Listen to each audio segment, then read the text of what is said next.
Hi, my name is Chris, aka The Philosopher's Games, or TPH Games as my little games channel here is called, and today I want to talk about Elden Ring. Oh, Elden Ring. About Malenia to be precise. On paper a 12 out of 10 boss fight, unfortunately one attack, Waterfowl Dance, kind of ruins it a little bit in my opinion, and at least does not make the fight better. It burns. This particular attack takes so much time, effort and practice to learn how to deal with it, especially if you want to play the fight perfectly, that it's absolutely ridiculous. I also made a guide trying to explain what you can do against this attack, how to dodge it, what options you have, if you are interested. If you follow my content, you know that I last year in March completed my first level 1 run, all remembrances for Elden Ring, and in preparation for the DLC, which has no release date yet unfortunately, I decided to start a new level 1 run. This time I wanted to try a new route and a new weapon, and because I hate myself, I also gave me some additional restrictions beyond those I used last time. The new ones would be no armor, no parry, no bleeding or frost builds.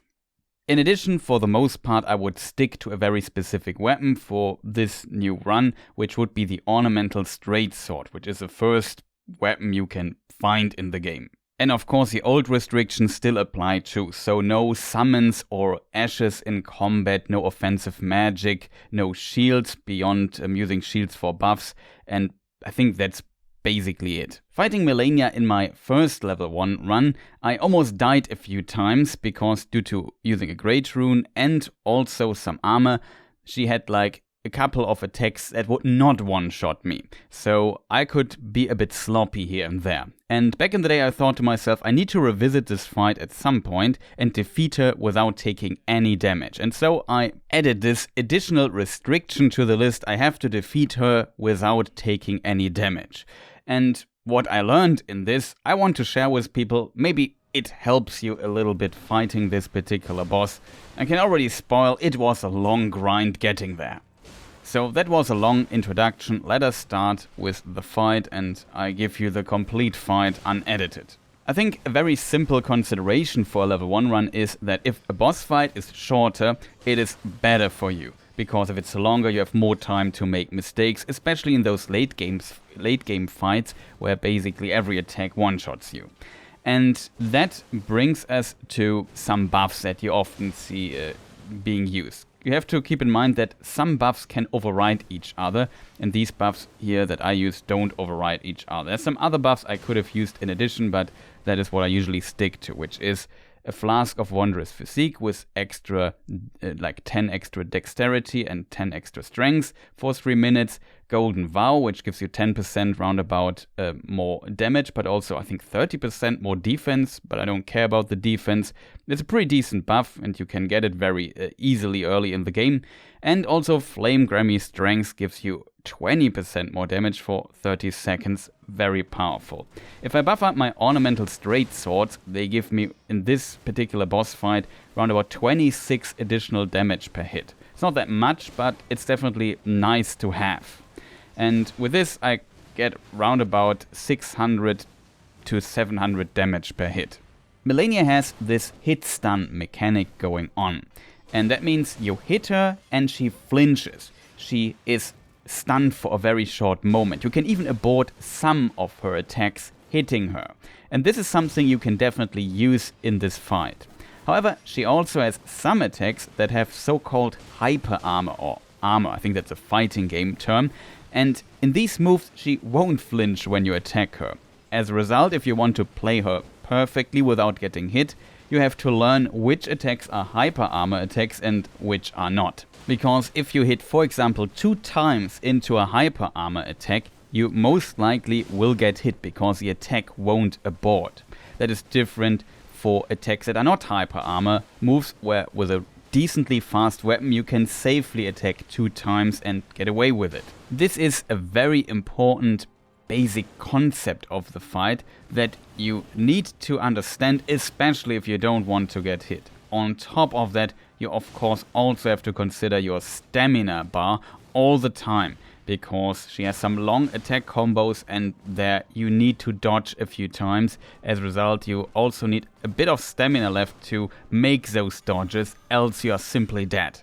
I also buffed before entering the Fog Gate, simply because this allows me to fight Malenia further in the middle of the boss arena, which I personally prefer. But you can also have all your buffs inside the boss arena and having them last longer into the fight as a result.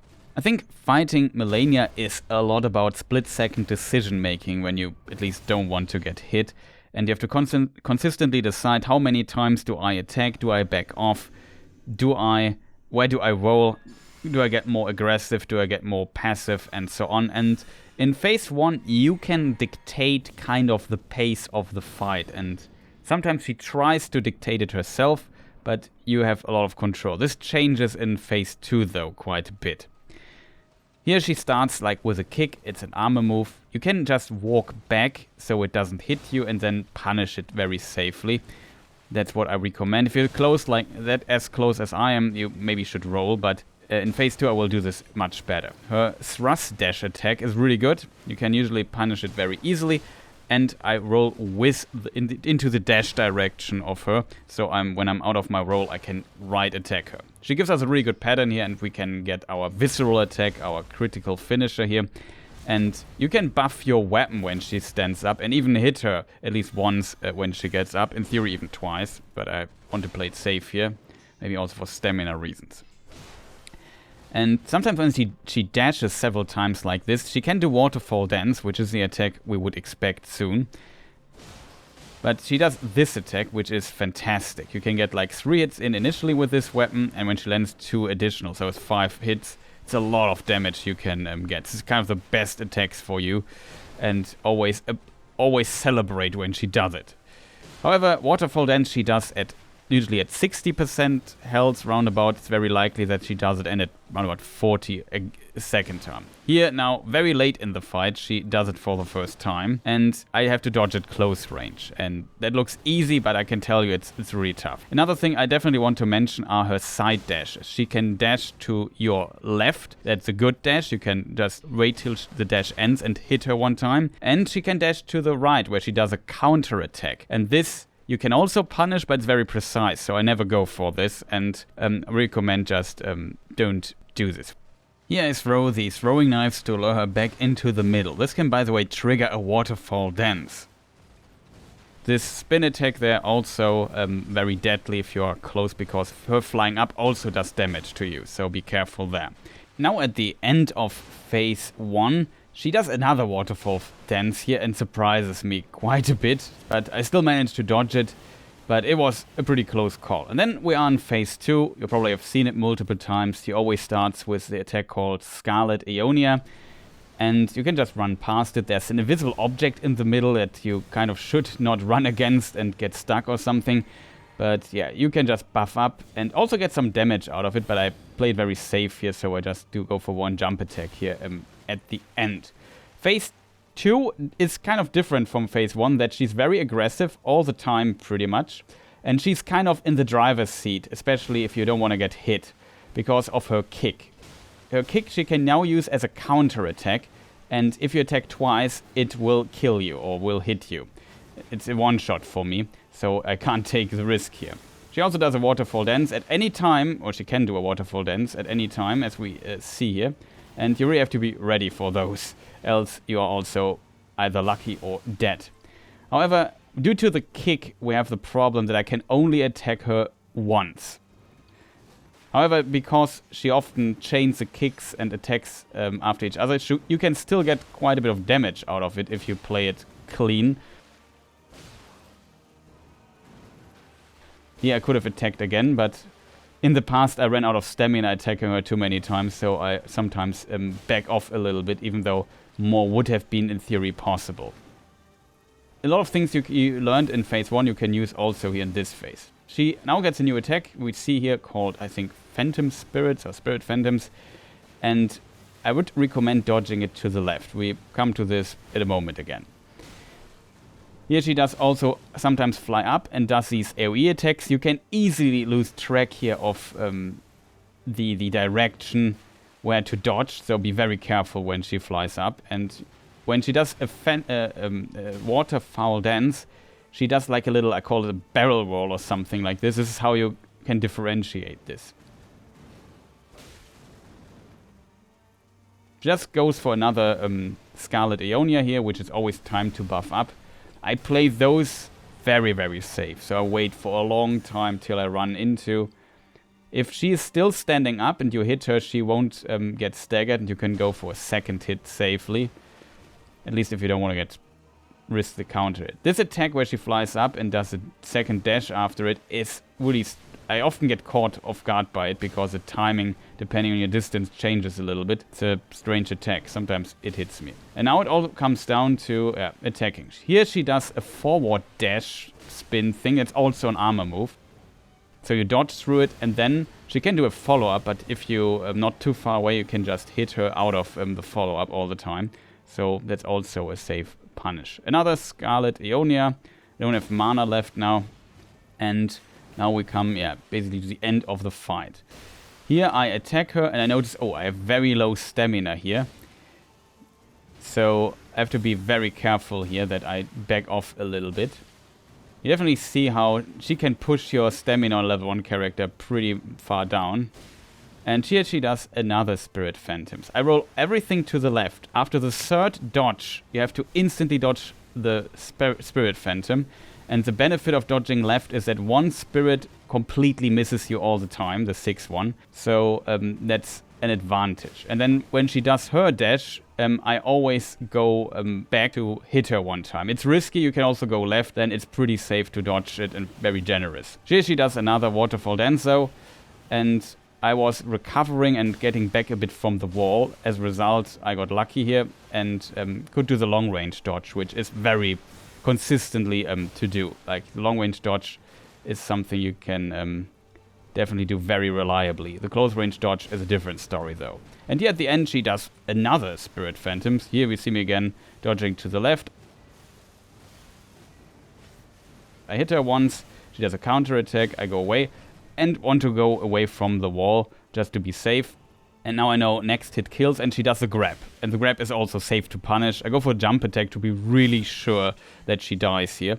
And that was Malenia on a level 1 character without a Great Rune, without a shield, no parry, no armor, no summons, no, offensive magic.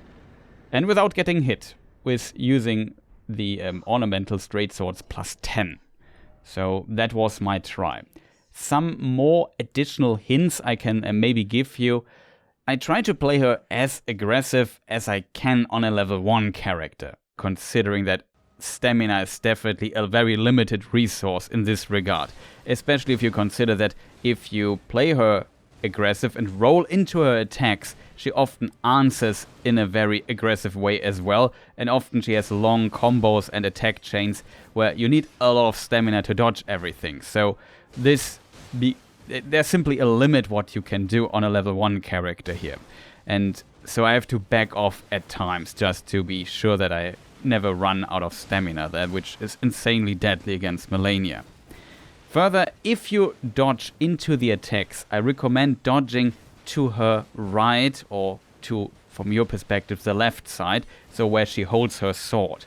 Because there it is safer to dodge some attacks. She has, for example, a backdash where she swings her sword slowly 2 times to kind of roll catch you.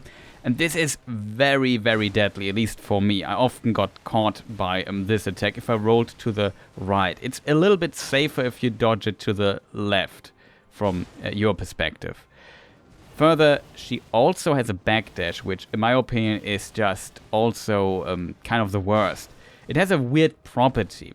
Sometimes she can just do a small backdash at times, and in this backdash she has, kind of gets armor or something, because if you hit her, she has no iframes, but your sword is kind of repelled from her. It makes also this distinct clonk sound, and she only gets half damage when you hit her there. And what is interesting about this is that it's like hitting a wall. So after hitting her in this backdash, you're also kind of stunned for like a few milliseconds.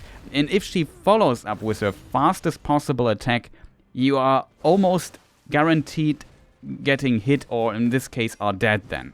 And that's a bit annoying, to be honest, but it's very rare that this really happens. So it's kind of a neglectable risk, but keep in mind that that is possible. These roll catch moves she has at times also a bit annoying to roll for me, because I'm always bad with rolling delayed attacks, and some of her attacks are very delayed. So that can of course also cause definitely some problems here and there. Another thing I want to hint at is that roll attacks are also kind of powerful against her.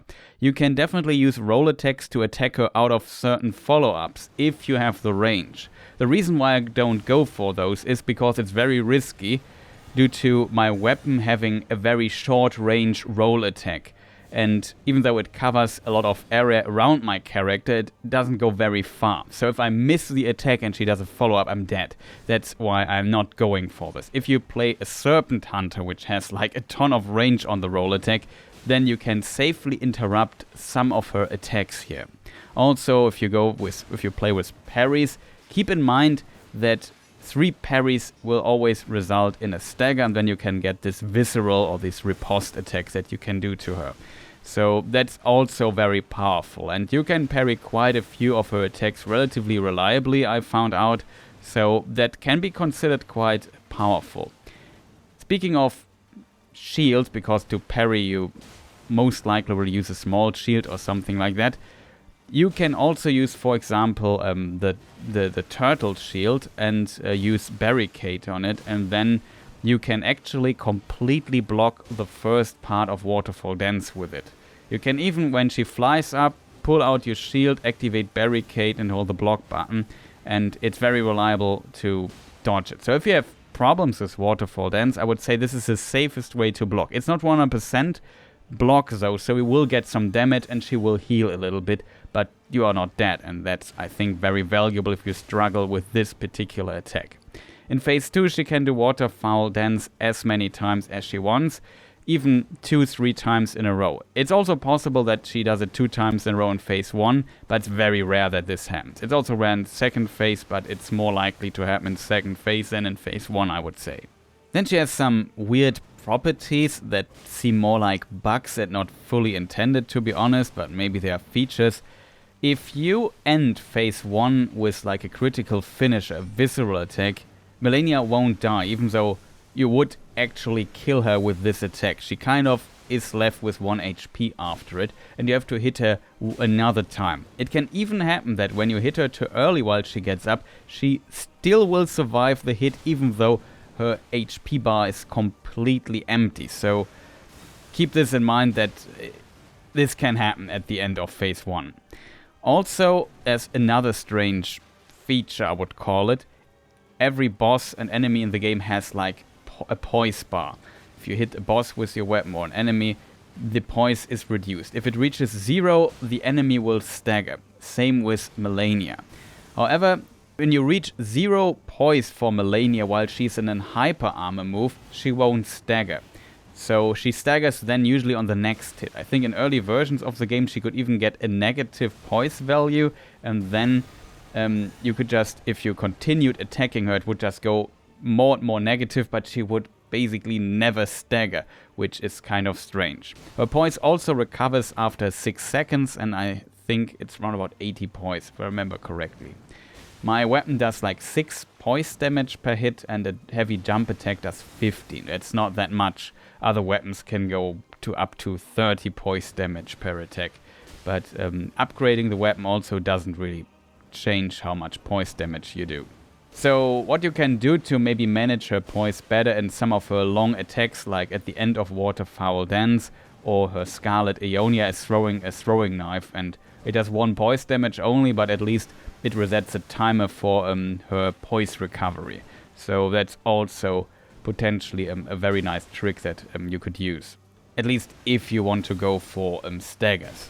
This is also something to consider between the phase transition. So when she goes from phase 1 to phase 2, she keeps her poise damage so far, but usually if you don't attack her with throwing knives during her Scarlet Ionia, she will just completely recover her poise bar in that time. But in theory, with for example, throwing knives, you could keep her poise value quite low still for the phase 2. But I'm usually too busy with my buffs, as a result I never go for that. And that is pretty much everything I can currently think of. If you still have questions, feel free to ask those in the comments, and I hope you found this remotely helpful. If so and you're still listening, feel free to press the subscribe button, maybe also the like button, and leave a comment. If you maybe also have your own strategies, feel free to share them in the comments as well. Would be much appreciated. And I would say thank you people for watching, shoutouts to all my supporters, and see you next time. Goodbye.